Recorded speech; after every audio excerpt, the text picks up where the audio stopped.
Me propongo compartir con ustedes lo que yo llamo las evidencias de un verdadero arrepentimiento.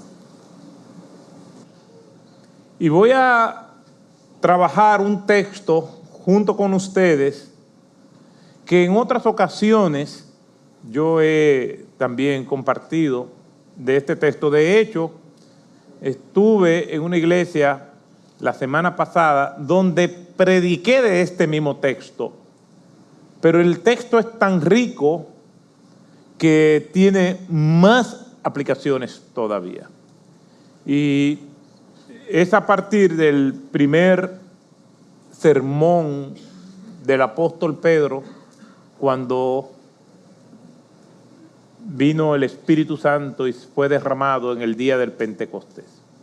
Así que les invito a que vayamos a Hechos 2 y leamos los versículos 37 al 42, por lo menos como punto de partida. Hechos capítulo 2, versos 37 al 42. Vamos a orar. Padre Santo, te adoramos, te bendecimos. Nos atrevemos ahora a leer tu palabra con el propósito de que tú nos hables por medio de ella. Permítele al predicador hacerlo con fidelidad, hacerlo con claridad y con notoriedad para poder aplicar estas verdades a nuestras vidas. A pesar de mis limitaciones, te ruego que tú hables a tu pueblo en el nombre de Jesús. Amén. Dice la Escritura: al oír esto, compungidos de corazón, dijeron a Pedro y a los demás apóstoles: hermanos, ¿qué haremos? Y Pedro les dijo: arrepentíos y sed bautizados cada uno de vosotros en el nombre de Jesucristo para perdón de vuestros pecados y recibiréis el don del Espíritu Santo. Porque la promesa es para vosotros y para vuestros hijos y para todos los que están lejos, para tantos como el Señor nuestro Dios llame. Y con muchas otras palabras testificaba solemnemente y les exhortaba diciendo: sed salvos de esta perversa generación. Entonces los que habían recibido su palabra fueron bautizados y se añadieron aquel día como 3,000 almas. Y se dedicaban continuamente a las enseñanzas de los apóstoles, a la comunión, al partimiento del pan y a la oración. El Señor añada bendición a su palabra. Vamos a hacer una recreación de lo que este pasaje dice. Este pasaje comienza con el primer sermón de Pedro, y este es un extracto de ese sermón y la reacción al sermón.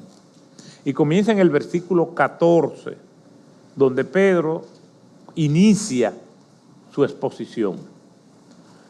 Lo que yo quiero traer hoy es que no todo el que escucha la palabra de Dios reacciona de la misma manera.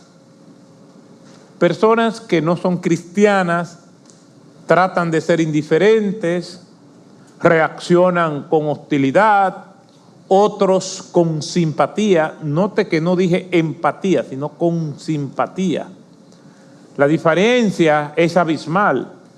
La simpatía es alguien que lo recibe bien, es cortés, pero no hace suyo el mensaje. Una persona puede ser simpática, pero no empática. El simpático, de igual manera, es una persona que le saluda con afabilidad, le hace sentir bien, pero no se identifica ni con sus problemas ni con sus victorias. ni con sus fracasos, ni con sus vicisitudes. Simplemente es simpático. Y hay muchas personas que son así. Hola, ¿cómo está? Muy afable. Pero de ahí a mostrar solidaridad es otra cosa. Entonces hay personas que son simpáticos con el Evangelio. ¡Ay, qué buen mensaje! ¡Qué lindo! ¡Qué muy bien! A mí me gusta que me hablen de Dios. Pero de ahí a identificarse con el Evangelio es otra cosa. Eso es en cuanto a los que no son cristianos. La mayoría de las personas que escucharon este sermón de Pedro no eran seguidores de Cristo. Pero también eso puede pasar con personas que son creyentes, escuchan la palabra de Dios, pero cuando la palabra de Dios choca diametralmente y directamente con ciertos intereses particulares, muestran cierta resistencia. Saben que es verdad esa demanda del Señor, sin embargo, se muestran endurecidos en esa área, aunque en otras áreas sean sensibles. Aquí, en este primer sermón en la historia de la iglesia cristiana, las personas que escucharon el mensaje de Pedro, por lo menos lo que nos dice el pasaje, es que una cantidad considerable, aún en el día de hoy, de personas recibieron bien el mensaje. La diferencia fundamental entre una persona que se arrepiente, o una de las diferencias fundamentales, es que todo el que se arrepiente inicia su arrepentimiento escuchando a Dios, escuchando su palabra. Si una persona está cerrada a escuchar, no hay posibilidad alguna de que haya un cambio. Pero eso no solamente en la relación con Dios, puede ser entre esposo y esposo, entre padres e hijos, en las relaciones entre amigos, en las relaciones interpersonales.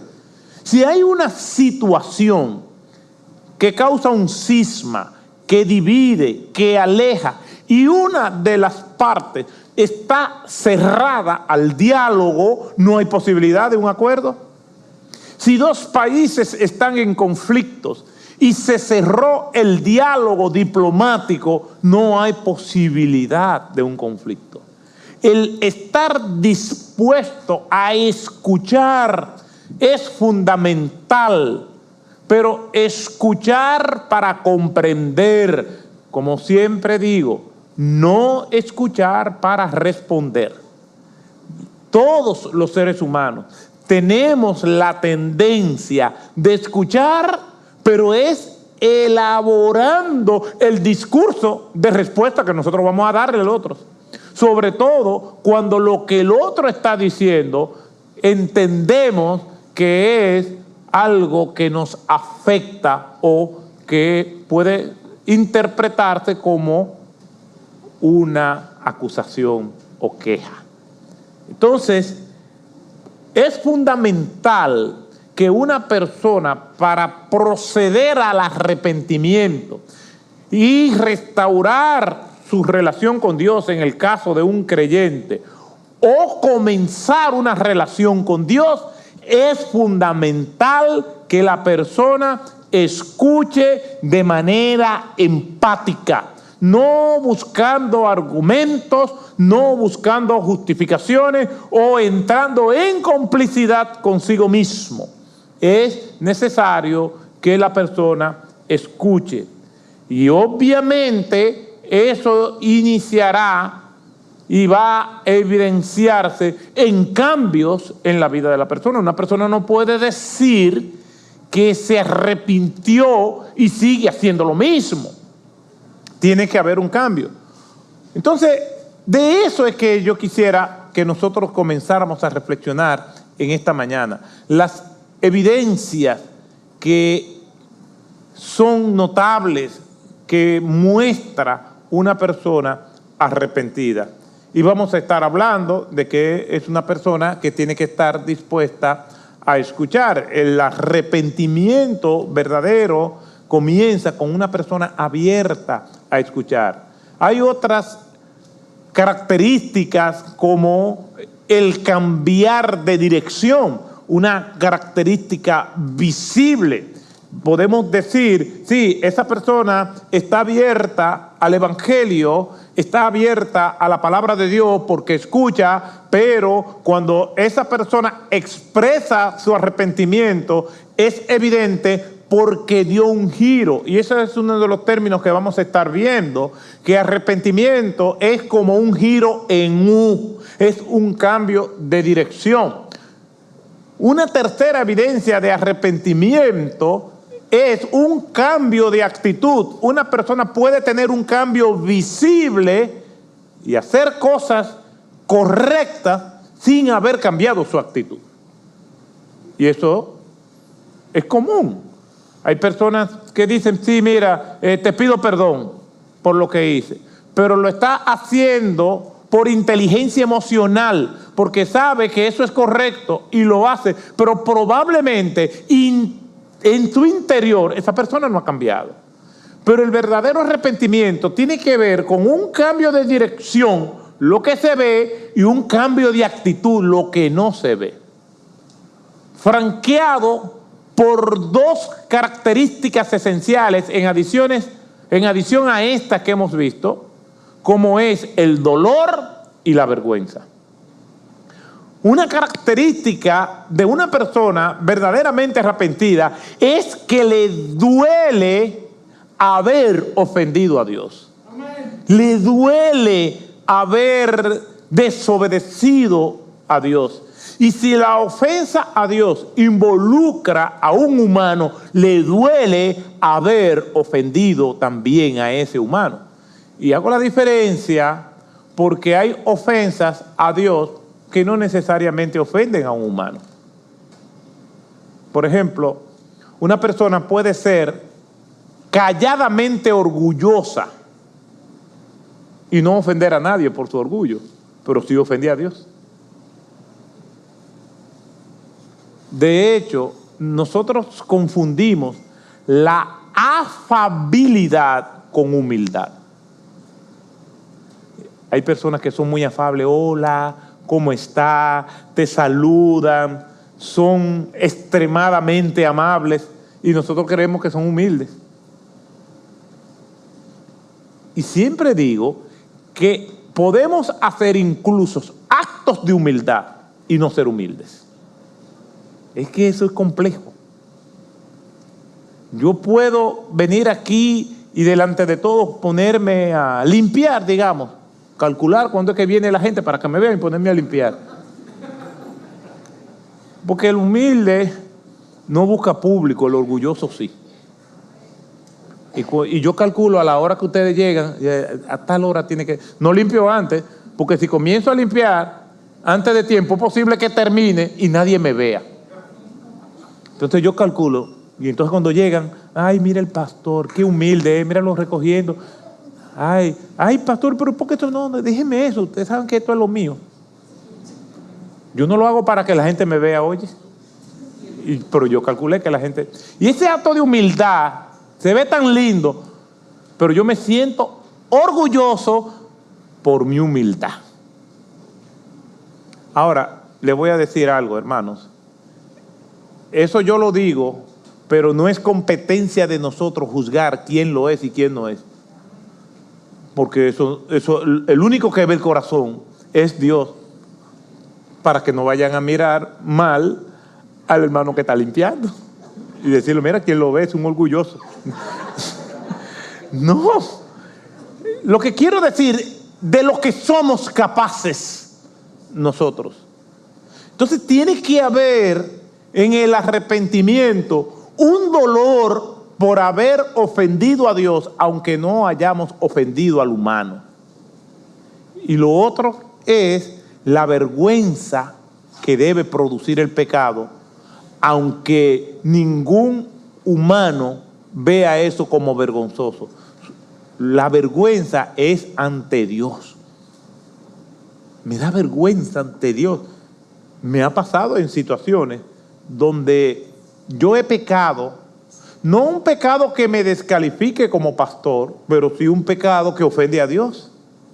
Porque tenemos que hacer una separación entre una cosa y otra. Y yo me he sentido tan avergonzado que yo he dicho, pero ¿y cómo yo ahora voy a orar? Porque esa es una trampa del enemigo. Ahora entonces el enemigo se encarga de poner en mi mente, ¿y cómo tú te vas a presentar delante de Dios después que tú pensaste esto, hiciste eso, dijiste eso? No, hermano. La única solución de salir de esa vergüenza es venir ante una audiencia delante del Señor y pedirle perdón. Y esa audiencia siempre está abierta para nosotros. Acercaos confiadamente al trono de la gracia y hallaréis gracia y misericordia para el oportuno socorro. Si confesamos vuestros pecados, Él es fiel y justo de perdonar vuestros pecados y limpiarnos de toda maldad. Siente vergüenza, sí, pero con tu vergüenza, con mi vergüenza, vamos al Señor. Lo que quiere el enemigo es usar la vergüenza para que nosotros no nos arrepintamos. Todas esas verdades y características nosotros lo encontramos en un verdadero arrepentimiento. Pedro predicó un memorable sermón donde las evidencias de un verdadero arrepentimiento son notables. Primero quiero hacer una cronología de este pasaje y cómo Pedro llegó a este punto y cómo culminó en este extraordinario sermón. Y vamos a ver algunos textos bíblicos a los que quisiera que leyéramos todos nosotros. Primero, lo que vamos a ver es que los discípulos se quedaron en la ciudad de Jerusalén después de la resurrección de nuestro Señor Jesucristo, porque Él les dijo que no se fueran de Jerusalén. Recuerde que probablemente lo que está sucediendo en Mateo capítulo 28, donde está la gran comisión, los versículos del 16 al 20, que comienza diciendo, y Jesús les dijo a los 11, o se le apareció a los 11 en Galilea. Galilea está en el norte, pero eso que sucede ahí, eso sigue hasta Hechos capítulo 1, donde Jesús les da o les dice sus últimas palabras. Las últimas palabras de Jesús no son las de Mateo capítulo 28, versículo 18 al 20. Toda potestad me ha sido dada en el cielo y en la tierra, por tanto, id y haced discípulos de todas las naciones, bautizándolo en el nombre del Padre, del Hijo y del Espíritu Santo. Y he aquí yo estoy enseñándoles que guarden todas las cosas que yo he mandado, y he aquí yo estoy con vosotros todos los días hasta el fin del mundo. Pero eso no es lo último. Después eso sigue en Hechos capítulo 1. Entonces el Señor le dice a los discípulos, pero recibiréis poder cuando haya venido sobre vosotros el Espíritu Santo y me seréis testigos en Jerusalén, en toda Judea, en Samaria y hasta lo último de la tierra.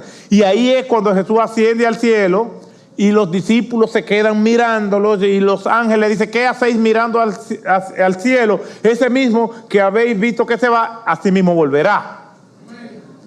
O sea, todo esto es parte, pero eso se da en Galilea.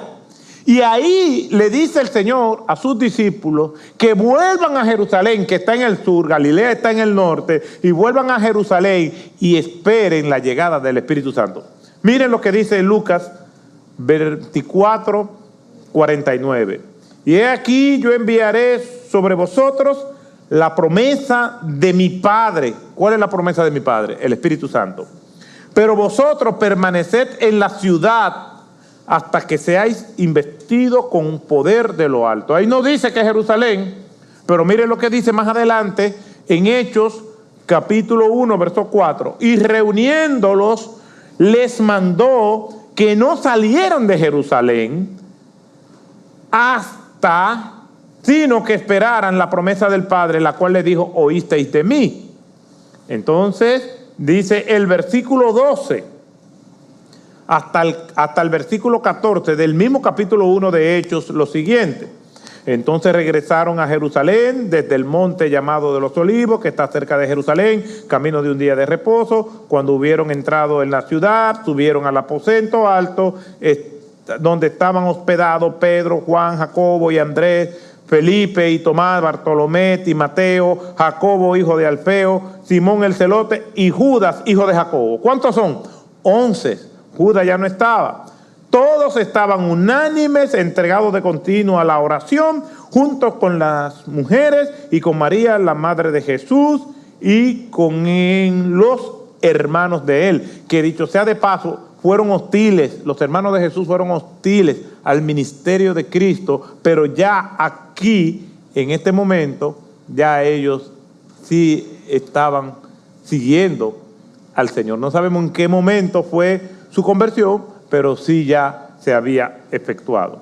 Entonces ellos estaban en un lugar conocido como el aposento alto, que era la segunda planta de una casa, y esa segunda planta la habilitaban como si fuera un gran salón, un gazebo grande, y allí lo amueblaban, y normalmente no tenía divisiones. Entonces se reunieron ahí y allí estaban de continuo. ¿Cuántos eran? Eran como unas 120 personas. Ya imagínense, si aposento alto no era que era alto de techo, sino que estaba normalmente en el segundo piso, y entonces era un cuarto grande sin divisiones, y tenía que ser lo suficientemente grande como para que hubiera espacio para 120 personas. Miren lo que dice el versículo 13 al 15. Cuando hubieron entrado en la ciudad, subieron al aposento alto donde estaban hospedados. Ya dijimos el nombre de los discípulos. Versículo 14, todos estaban unánimes, entregados de continuo a la oración, junto con las mujeres y con María, la madre de Jesús, y con los hermanos de él. Por aquel tiempo, Pedro se puso en pie en medio de los hermanos que estaban en el aposento alto. Y hay una nota editorial del autor que dice, un grupo como de 120 personas estaban reunidos allí. ¿Qué hacían en Jerusalén? ¿Qué hacían en el aposento alto? Bueno, estaban allí porque Jesús le dijo que no se fueran de allí. Estaban allí porque Jesús dijo que esperaran la promesa del Padre. ¿Cuál era la promesa del Padre? El Espíritu Santo que iba a ser derramado sobre toda carne. Hasta ese momento el ministerio del Espíritu Santo era intermitente en las personas. El Espíritu de Dios venía sobre alguien, lo capacitaba, lo dirigía, pero estaba condicionado en algunas ocasiones a que esa persona se mantuviera fiel. Nosotros vemos quizás el caso más palpable y contundente es el de Saúl, que dice la Escritura que vino el Espíritu de Dios sobre Saúl, incluso que Saúl profetizó, hasta tal punto que la gente se asombraba y decía, ¿y desde cuándo Saúl entre los profetas? Pero después vemos que Saúl se apartó, y dice la Escritura que el Espíritu de Dios se apartó de Saúl. ¿Por qué? Porque era un ministerio intermitente, no permanente. Los profetas, el Espíritu de Dios venía sobre ellos. Pero el profeta Joel, un profeta del Antiguo Testamento, en el capítulo 2, profetizó que iba a llegar un momento en el futuro donde el ministerio del Espíritu de Dios, del Espíritu Santo, del Espíritu del Señor, ya no iba a ser intermitente entre sus siervos, sino que iba a ser de manera permanente. Y eso es lo que Cristo le dice a sus discípulos. Yo me voy, pero vendrá por mí el Consolador. ¿Y quién es ese Consolador? El Espíritu Santo, el Paracleto, que es el término que se usa, el que consuela, y es una persona, no como dicen ciertos grupos religiosos, que es una fuerza activa de Dios. No, es una persona, la tercera persona de la Trinidad, porque nos guía, nos habla, nos consuela, se entristece, nos advierte, nos da entendimiento, nos guía a toda verdad. Es Dios, el Espíritu Santo es Dios. Entonces, el Señor le dice, yo me voy, pero ustedes no se van a quedar solos. Yo les voy a enviar el Espíritu Santo que va a iniciar entonces un ministerio en sus conciencias, en sus corazones.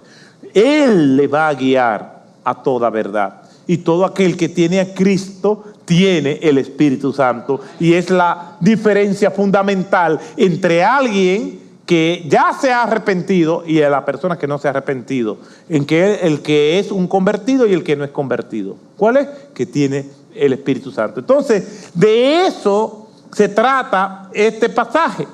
Dice Hechos capítulo 2, versículo 1, cuando llegó el día de Pentecostés, estaban todos juntos en un mismo lugar. ¿Qué es el día del Pentecostés? Es una de las fiestas judías más importantes. Hay 3 fiestas judías importantes: la de la Pascua, y la de los tabernáculos, y de la del Pentecostés.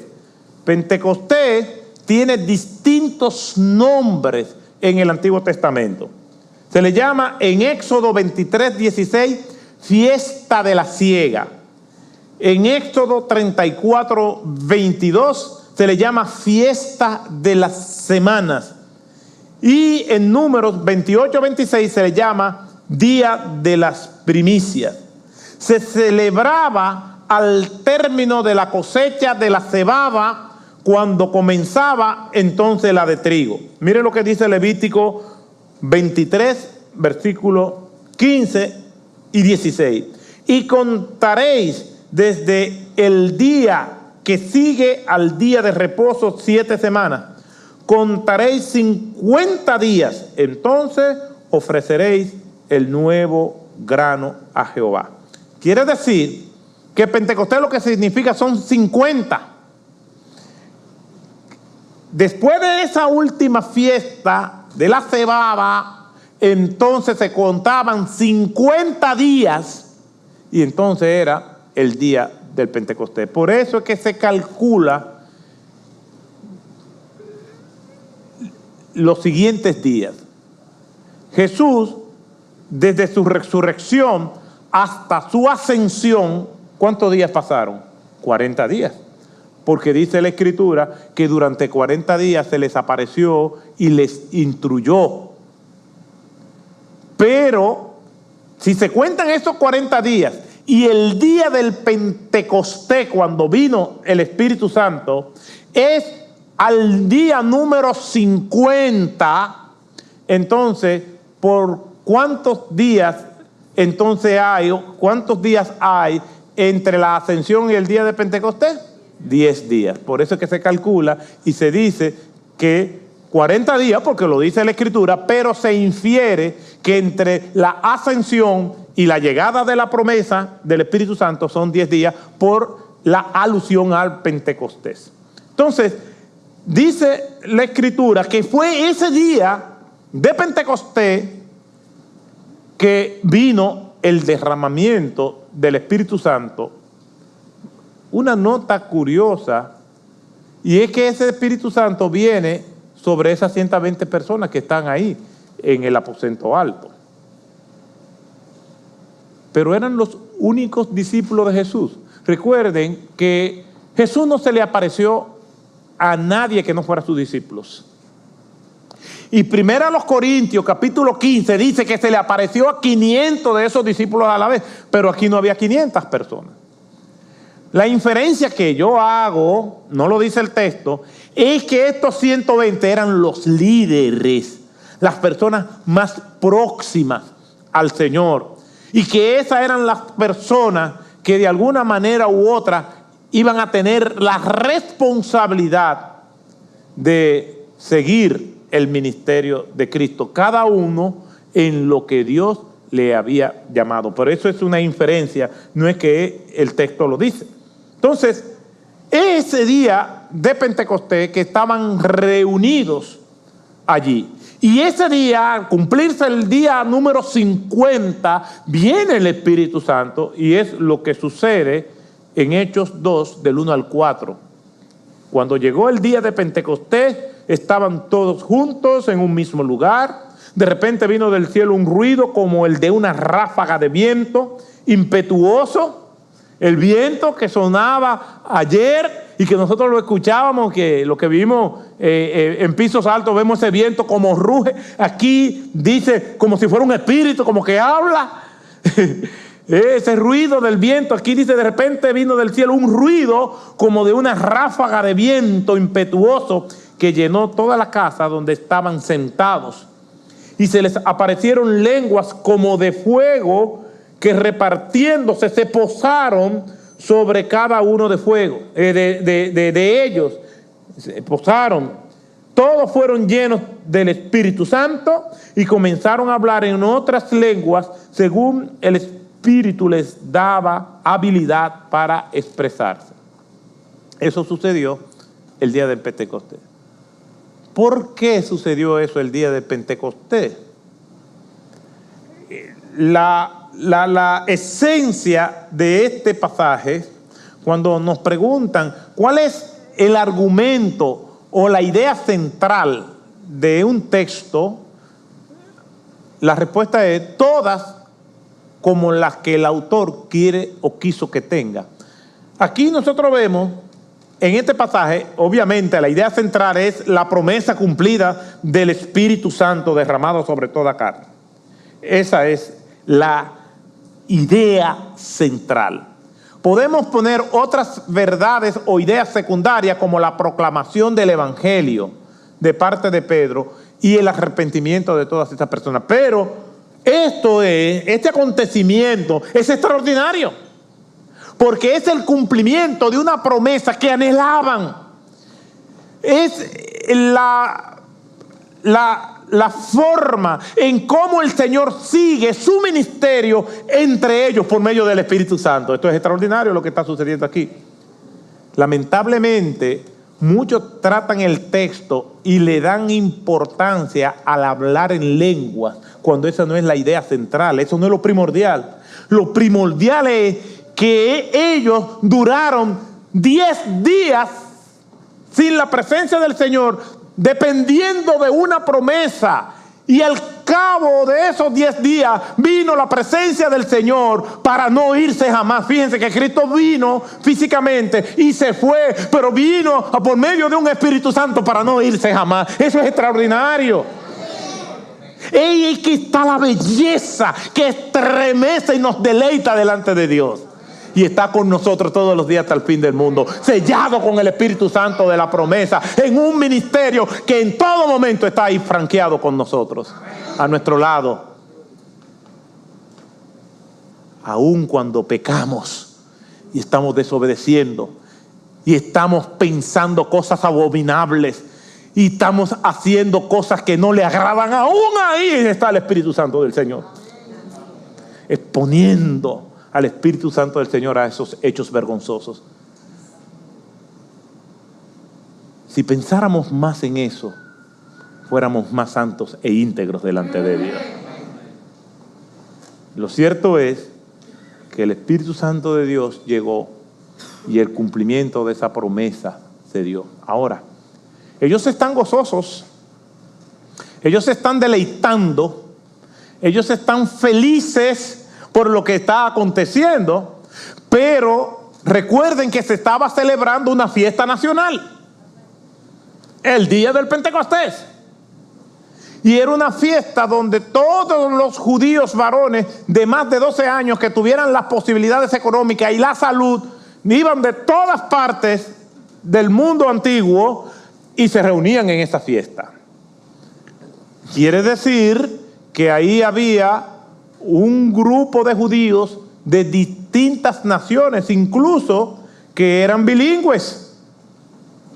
Y muchos de ellos hablaban mejor el idioma de la diáspora que el mismo arameo o hebreo. Van conmigo, ¿verdad? Ustedes que han viajado y van a otros países cuya lengua no es el español, y tenemos amigos cuyos hijos nacieron en la diáspora y ya son segunda generación, o tienen nietos que son tercera generación, yo siempre le digo a los padres que emigraron, háblenle en español a sus hijos. Que ellos no quieren hablar, oblíguenlo a hablar en español, que el inglés o el francés o el alemán se lo enseñan en la escuela, porque le va a dar una ventaja académica e intelectual si habla los dos idiomas. Pero culturas dominantes terminan imponiéndose y entonces a veces pierden el idioma de sus ancestros. Y eso era algo que estaba ocurriendo aquí. Recuerden que el Espíritu Santo viene en un día que hay una fiesta y que hay judíos de la diáspora que vienen y comparten, porque un verdadero judío nunca olvida Jerusalén, eso es un adagio judío. Y ellos regresan, pero muchos de ellos están más versados en el idioma del país de acogida que en el arameo o en el hebreo. Y miren, esto es algo extraordinario, porque se nos dice la cantidad de personas que había aquí, o por lo menos las nacionalidades. Miren lo que dice, cuando el Espíritu Santo vino y los capacitó para hablar idiomas. Ese es el término más correcto. Y los capacitó para hablar idiomas. ¿Y cómo nosotros podemos decir que eran otros idiomas? Mire lo que dice, versículo 7 del capítulo 2. Y estaban asombrados y se maravillaban diciendo, mirad, ¿no son galileos todos estos que están hablando? Versículo 8. ¿Cómo es que cada uno de nosotros lo oímos hablar en nuestro idioma, en nuestro dialecto, en nuestra lengua en la que hemos nacido? Eran judíos que habían nacido en la diáspora. Eran de segunda o tercera generación y estaban allí. Entonces comienza a dar las nacionalidades: partos, medos, elamitas, habitantes de Mesopotamia, de Judea y de Capadocia, del Ponto y de Asia, de Frigia y de Panfilia, de Egipto y de las regiones de Libia alrededor de Cirene, viajeros de Roma, tanto judíos como prosélitos. Aquí había judíos de la diáspora y extranjeros que simpatizaban con el judaísmo, cretenses y árabes. Dice el versículo 11, les oímos hablar en nuestros idiomas de las maravillas de Dios. ¿Cuál fue el propósito de que se le capacitara a esas personas para que hablaran otro idioma? Para predicarle el evangelio a estos extranjeros que estaban aquí. Porque eso es lo que dice el pasaje. Todos estaban asombrados y perplejos, diciendo unos a otros, ¿qué quiere decir esto? En otras palabras, para terminar ya, ¿cómo comencé? El evangelio hay que escucharlo. Pero no todos los que escuchan el evangelio lo escuchan de la misma manera. Los que Dios tenía propósito con ellos, lo escucharon bien, estaban maravillados. Y aquí hay dos tipos de personas: los que estaban asombrados y maravillados, versículo 12 y versículo 13, los que se burlaban, diciendo que esas personas estaban borrachas. Dos tipos de personas al escuchar el evangelio: los que lo reciben y los que lo rechazan. En resumidas cuentas, solamente hay dos tipos de personas: los que lo reciben y los que lo rechazan. Los que lo reciben se maravillan y están impactados. En ningún momento digo, sienten algo.